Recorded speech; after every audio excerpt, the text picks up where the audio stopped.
All right, guys, coming in at number 10 in the rankings is Boston Monroe. Of course, Mr. Monroe of the Monroe Dynasty. Amazingly, we had 10 teams at 500 or better this year. Truly remarkable statistic.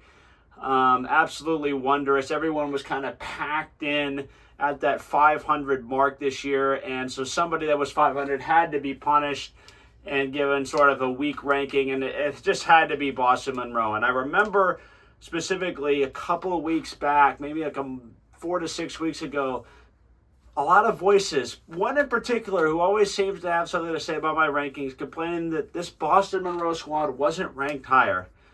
Well, come to find out, that's just because his team wasn't good enough. Simply was not good enough to be in that spot. If you look at Boston Monroe, one thing you might say is you could consider a new strategy other than just drafting Josh Allen every single year. You don't necessarily have to. You're not required by law to draft Josh Allen. It hasn't been working for you. Maybe you try and go with the QB minimalist strategy, which seems to be the strategy that worked most often this season. Most of the guys that took big swings at quarterback early in the draft aren't playoff teams this year. Maybe think of switching it up. 500 season, though, is pretty solid. I mean, it's not great, but it's not terrible either. So you didn't embarrass yourself this year. And you did beat Gabo, basically kept him out of the playoffs single-handedly. So that was a good job by you as well. Don't think any of us wanted to see Gabo get in there. The best pick that you had this year was Rachaad White, clearly, at 59th overall. Now, White had a terrible start to the year. Only had one double-digit game in his first 5 or 6 games, and then just been going on a tear. Super, super consistent throughout the last few weeks of the season. You know, throughout the last 8, 9 weeks, he's been fantastic. So that was a great pick by you. The dump-off king, if there ever was one, Rachaad White, still averaging about 3.5 yards per carry. But, hey, he gets 6 to 7 Baker Mayfield dump-offs a game. That counts just as well as anything else. So good instincts by you to draft Rachaad White. On the flip side, your worst pick clearly has to be T. Higgins at 31st overall. And I'll be the first to admit I love this player.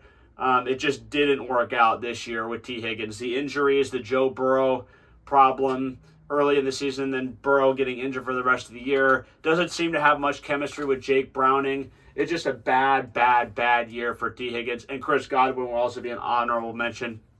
You really just didn't evaluate the receiver position well this year. Which leads to your takeaway. Your team motto this year was inconsistency. You had some absolutely horrendous weeks this year. Weeks where you didn't even break 80 points were pretty regular for you. You had some decent performances and won some games, but when it was bad, it was real bad for this team. And when I look back at your draft, basically, you got nothing at the back end here. Let's take a look at this back end of your draft. Traylon Burks as your 8th round pick was terrible. Rashad Penny basically completely useless. Gallup didn't do hardly anything at all this year. Kincaid was actually a good pick who you cut, and then Paris Campbell. And you can add Freiermuth and Christian Kirk in there because those guys have been up and down as well. Basically, after round 5, you got almost no value in your draft, Boston.